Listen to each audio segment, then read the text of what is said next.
Sebelum saya menyampaikan firman Tuhan dalam suasana Natal ini, saya akan menyanyikan sebuah pujian, kiranya menjadi berkat untuk saudara-saudara sekalian dan juga bagi kemuliaan nama Tuhan.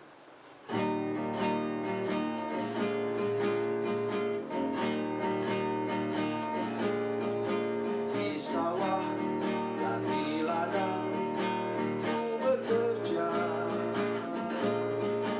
di sana Yesus ada bersamaku. Di rumah dan di pondok ladangku berada, di sana Yesus ada besertaku.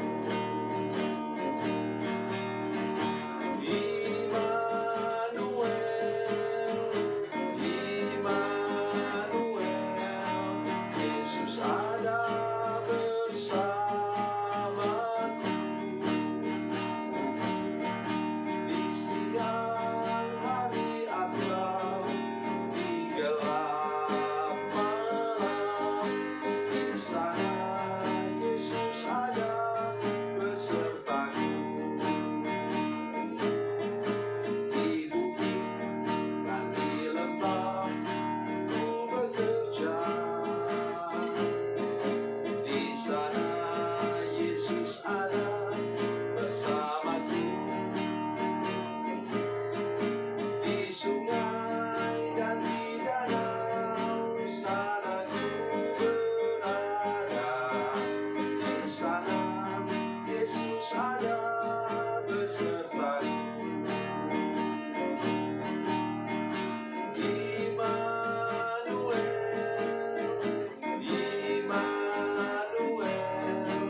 Yesus ada bersamaku. Di siang hari atau di gelap malam, di sana Yesus ada besertaku.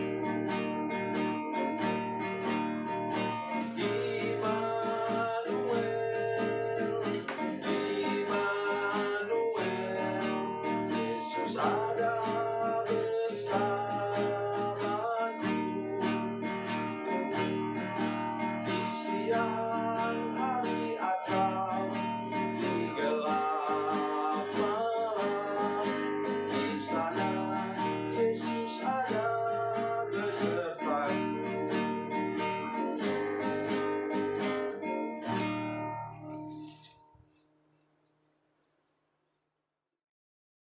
Salam saudara pemirsa, selamat berjumpa kembali dengan kami dalam program Berita Pengharapan. Saudara pemirsa, saya ingin mengajak kita hari ini memperhatikan jalur jalan hidup kita. Oleh karena apa? Supaya kalau kita diberkati oleh Tuhan, kita tidak lupa diri.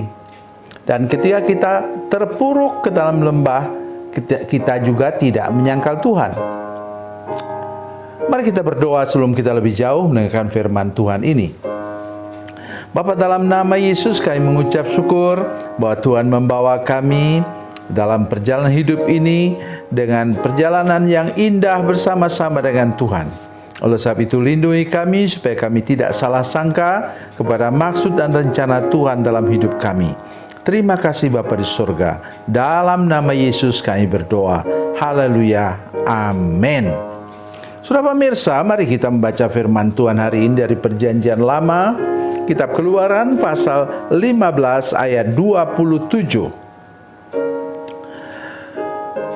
Keluaran 15 ayat 27, demikian bunyi firman Tuhan. Sesudah itu sampailah mereka di Elim. Di sana ada 12 mata air dan 70 pohon kurma. Lalu berkemahlah mereka di sana di tepi air itu. Amin. Saudara pemirsa, menurut perkiraan saya, umat Tuhan yang keluar dari Mesir ke tanah Kanaan itu sekitar antara 1,5 sampai 2 juta orang. Perhatikan jalan mereka. Sesudah mereka keluar dari Mesir ke tanah Kanaan, katanya ada tiang awan dan tiang api yang nampak kepada mereka 24 jam sehari. Ya, itu tanda penyertaan Tuhan. Tapi sudah melihat bahwa mata tidak terlalu banyak menolong. Yang menolong ialah iman kita kepada Tuhan. Waktu mereka terpojok di tepi laut Teberau itu, saudara sekalian, mereka berteriak-teriak kepada Musa. Musa, tidak ada kuburan lagi di Mesir. Padahal Alkitab katakan di situ ada tiang awan, di situ ada kalau malam tiang api. Kok bisa mereka begitu ya? Maksudnya mata kita ini seringkali tidak bisa diandalkan. Yang dapat diandalkan ialah iman. Tadi mata sudah melihat penyertaan Tuhan, tapi iman mereka tidak bertumbuh karena mereka baru keluar dari tanah Mesir. Kemudian mereka menyeberang. Oh, ini cerita yang tidak ada duanya sepanjang sejarah dunia ini. Menyeberang 1 malam atau 12 jam. Memang sudah bisa melihat dalam peta, misalnya di tempat yang paling lebar itu Laut Merah itu 300 km. 300 km. Mustahil mereka menyeberang dalam waktu 1 malam di 300 km itu. Yaitu mereka di bagian Laut Teberaunya.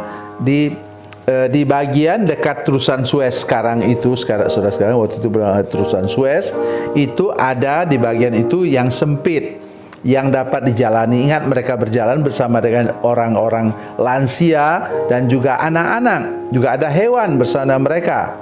Ya, karena itu di tempat yang sempit. Kita katakan mungkin 10 km.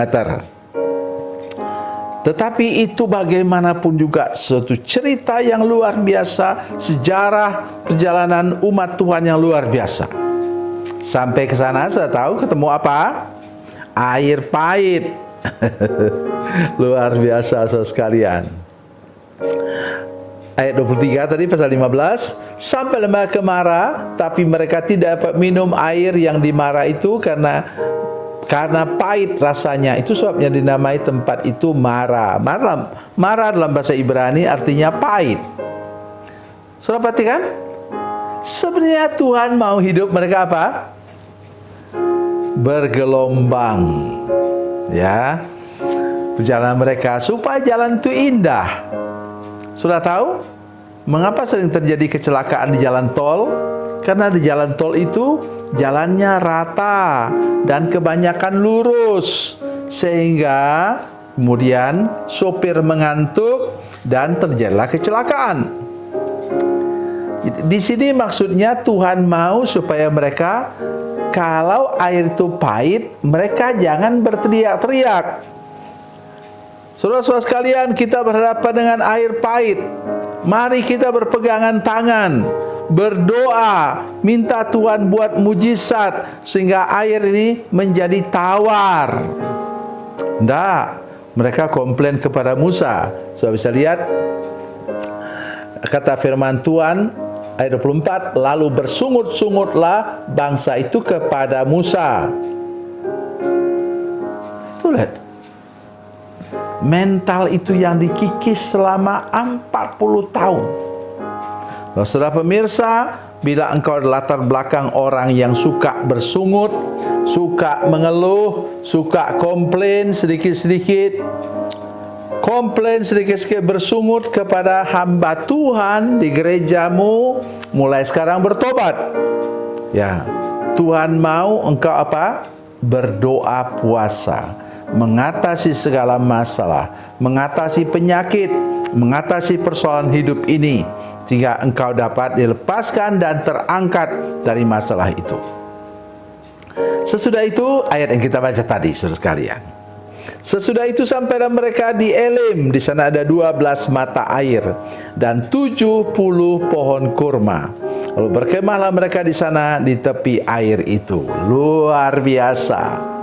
Sesudah ada yang pahit, sekarang ada 12 mata air tersebar di mana-mana. Airnya air yang segar. Ya, air yang tawar, dan di sana ada apa? Ada yang manis-manis. Namanya apa? Buah kurma. Luar biasa, 70 pohon kurma saudara sekalian. Ya. Ada 70 pohon kurma.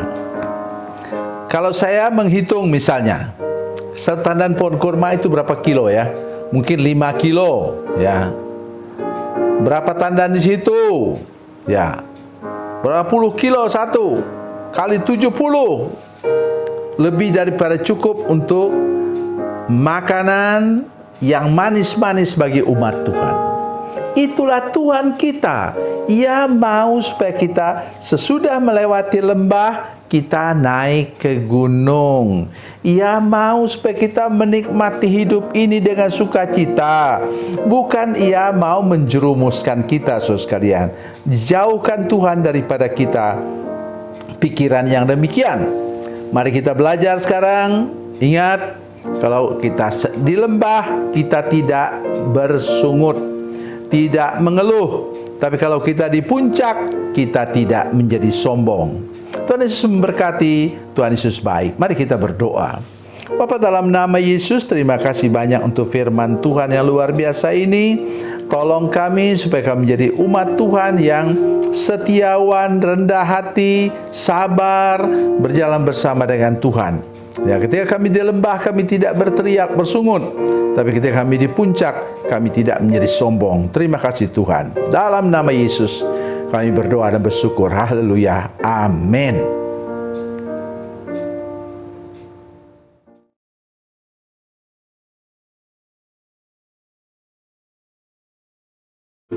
Salam saudara pemirsa, mengakhiri program ini, saya mohon kepada saudara-saudara pemirsa sekalian untuk bila saudara menyaksikan program ini melalui channel YouTube, maka tekan subscribe dan bunyikan lonceng.